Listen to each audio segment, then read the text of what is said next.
One of the fundamental rights of every human being living in this world is the freedom of movement. And migration at its core, it's the movement of people from place to place. Thus, we cannot bother ourselves by asking the question of why are you here or not. We've heard names like Afro-Asian, Afro-American, and it's evident that human beings cannot just be kept in one place without them moving. Today, we'll be looking at a concept called the Japa syndrome. And we'll be asking ourselves that same question under migration as a topic. Is it a push or a pull? Is there something pushing people mostly from where they are, or there's something pulling them from where they are going to? Black or White is the show where we discuss issues, not just from the obvious or for the areas at which you look at it, but we look at the other side of it. The other side that does not look so obvious or manifest to people. On this show today with me as Wale Jason, I have on my right. Hello, everybody. My name is Amira Salaudi. And Kamyong John, the beloved. Today we'll be looking at the Japa syndrome, a slang that has become phenomenal with migration. And we're looking at a lot of factors. Is it for better economy that people were traveling so much? Is it for educational purposes? Is it for safety? Is it just vacation that is making people travel? But we've noticed that the complaints are getting a little bit evident. Brain drain in the medical sectors, the tech sector is talking about Nigerian people more in the Western world than back home. Japa has become a phenomenal situation in Nigeria. I want to look at it. What do you think really is the main cause of Japa? Like you rightly said, several factors. There's the economic factor, there's the academic factor, there is the security factor, there's also the emotional and marital factor. Not everybody wants to marry a Nigerian. Somebody wants to marry a Caucasian. Fascinating with the idea of having a white or Caucasian or Latin American or Latin African, as the case may be. The variety is almost endless. So the human mind continually plays with all kinds of ideas. And that in itself encourages the need for adventure, the need for new experiences, the need for new encounters. And across Africa, Nigerians are naturally known to be the most adventurous of Africans. We want to try new foods, new environments. But what drives the most Nigerians, to be quite honest, is the harsh economic climate that we found ourselves. We're in a country where we have failing systems at all levels, even the medical field you mentioned. I mean, prior to where we find ourselves today, where the government seemingly seems to be investing in the medical sector, all in a bid to turn around what we know as medical tourism, the fact still remains that our medical sector is still far behind. To be honest, we're not even in the catch-up game. You made these experiences sound a bit like black or white, really. I love the fact that you look at it from both sides. The first is that you created the adventurous capacity of Nigerians wanting to taste something else. From marriage, some of them don't want to marry people from their own side, so the adventurous thing make them want to go there. Academically, some of them want to also explore some other academical climes and stuff like that. But you came back home and said, outside these things, something else might be pushing them. Which is not just the fact that they don't want to experience those things, the harsh economic factor. Madam Arimia, to you, what do you think at the core for this Japa as a syndrome, not just migration? Because migration has always existed. People have always moved. People have always gone to Jerusalem with the Bible. Egyptians and the Israelites have always mixed with themselves. The Islamic religion also supported it. People have to move, But right now, something happened. Like 5 years ago, syndrome called Japa. What do you think? I don't think a Nigerian man would want to, if we're talking about statistically, general, want to travel to another country, naturally just marry a Caucasian. They can, if they have the money, they can bring the Caucasian to Nigeria to marry. What of a Nigerian woman? Well, I feel like probably if women are traveling to marry Caucasians, it's because Caucasians will treat them better than their fellow I Nigerian men. Wow. I So won't speak for men, but I don't know. How would you know who will treat you better if you have not married the person before? well, But most Caucasians, a lot of them, so they saw the movies, and movies are acting. so I feel like the only reason why they marry Caucasians so that they can have the easy passport access, right? It makes life easier. So why not? It's a woman. Why not marry? At the end of the day, you find out they have girlfriends at home, or you find out that their moms are dragging them to come back home to marry someone from the village. In terms of the health sector, it's still the rich that can afford to go abroad, right? So they go for the service they want and come back. The poor man will never dream of going abroad if they wish. If wishes were horses, everyone will ride them. So if they can, when they are sick, they would go. But you would see people struggling and taking every risk just to leave Nigeria because of the economic hardship. I'm going to boil it down to economic hardship because even those days, people take their kids to school and they come back to build the legacy at home. Like it was something in, I wouldn't say the millennials, before the millennials and pre the millennials. That was it. Come back to Nigeria, build a business, like take your brother abroad too so that they can also succeed. But now it has become a do or do or die. die affair, right? My take is this. If we look at some factors, let's start with security. Could security be seen as a primary reason why people are leaving Nigeria? A case happened, the case of the civil defense guy that stopped some people that were driving and took their ATM and went to collect millions of naira from it. This kind of mental situation, painful, like you're scared. Who's supposed to be guarding you is the one extorting from you. Would you think security is a key factor for the Japa syndrome that we're experiencing in Nigeria? Security is part of it. Not every Nigerian will say they are insecure. A section of Nigerians are insecure.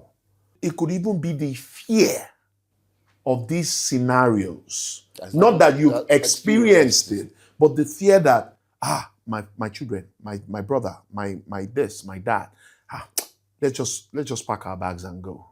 Do you understand?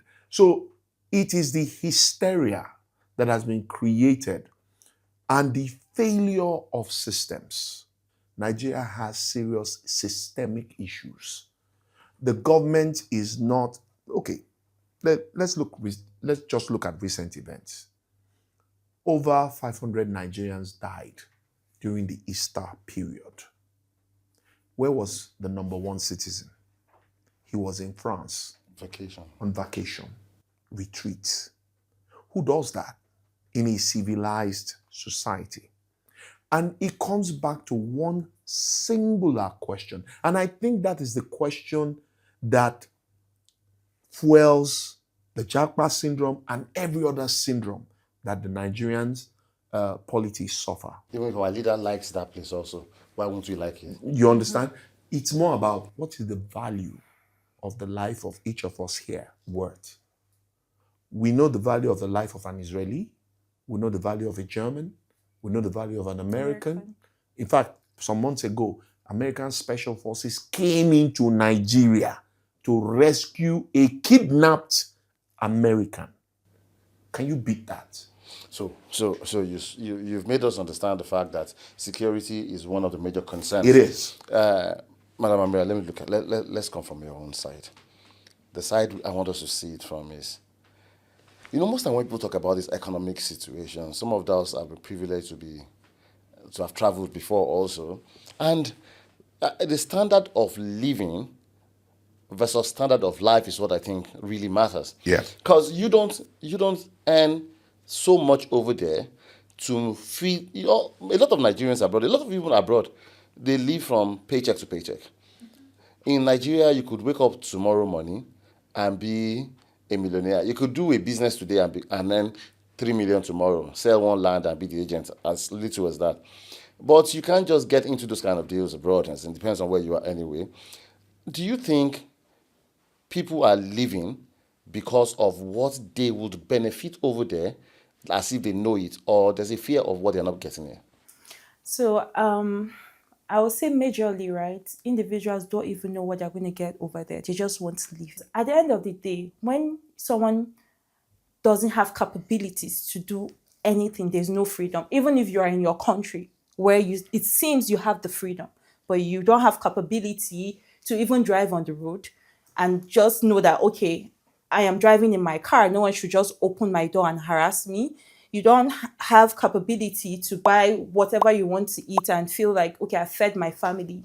You don't have capabilities for shelter. You don't have capabilities to choose the standard of living you want to. I feel like that frustration will just make you feel like, if I even go to Ghana, there are people that go to Cotonou. Let's not even go as far No, as there's already an influx. The Ghanaians are complaining already that there's a state that has been preoccupied by Nigerians. The Ghanaians are complaining. Same thing in Benin. Of course, we've known that Benin is kind of an extension of Nigeria. So are you looking at it as if these movements to these countries behind our neighboring countries, could it be an expansion of our economic? Could it be an expansion of our economic capacity? It's part of it, Yeah. but largely because the economies in those countries are more stable. The strength of their local currency is surprisingly more powerful than the naira. There are certain things that are guaranteed, like she rightly put. I said it. The thought it's traumatic to know that things that naturally should be under your control, you don't have control over. So, to you right now, before we continue, on a percentage basis, do you think there are more things that are beneficial outside that's pulling Nigerians, or do you think there are more things that are pushing us away in Nigeria? What do you think is? Because let's put me right now, marriage cannot pull me True. abroad. True. Marriage is not pushing me away. True. You understand? Some other things could push me. So if you look at the statistics of what could push and pull Nigerians, do you think it's more of a problem within that's pushing us, or there are a lot of benefits abroad that we don't benefit from, we don't have here, that is pulling us?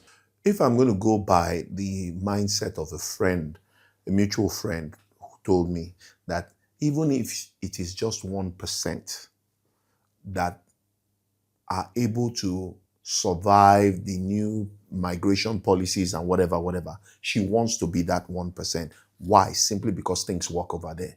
So if you look at it, it's more about things pushing us away rather than the things pulling us there. Power is constant. The thought that there are greater opportunities there than there are here.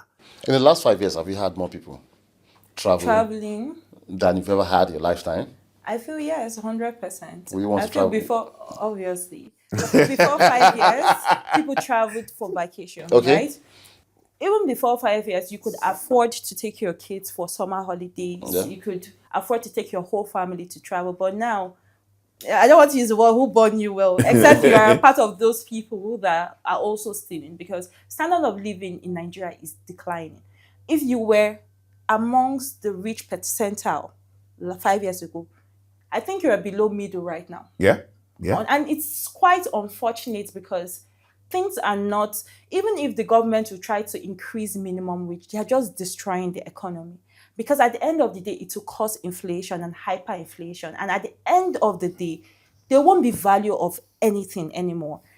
But whereas when you go to those other countries, right, there is, even if we know inflation happens everywhere, economic instability happens everywhere, economic situations happens anywhere, but they have leaders that do not just sit down and just watch it happen. They try to use factors to at least quiet it down a bit. If Donald Trump goes out now and says something, right, the charts, the forex chart and the movements, they are impacted by what they see. He says. Now everybody is trying to manage. Let me manage you. Don't on AC, don't on freezer, don't on this light because of how electricity is so expensive. I don't even understand how people survive. So honestly, if anyone wants to Japa and I can give them a helping hand to Japa, they should Japa. The energy of the pain of what our government has done can be felt in your tone excessively. I wish they would also listen to this and probably have a way around it. Let's say it's in a conclusive manner right now. In a conclusive, do you think decisions people took because of the problems the nation was going through at a particular point in time, for them to create a relocation was a best or a better decision for them than staying back? Personally, I think that a lot of this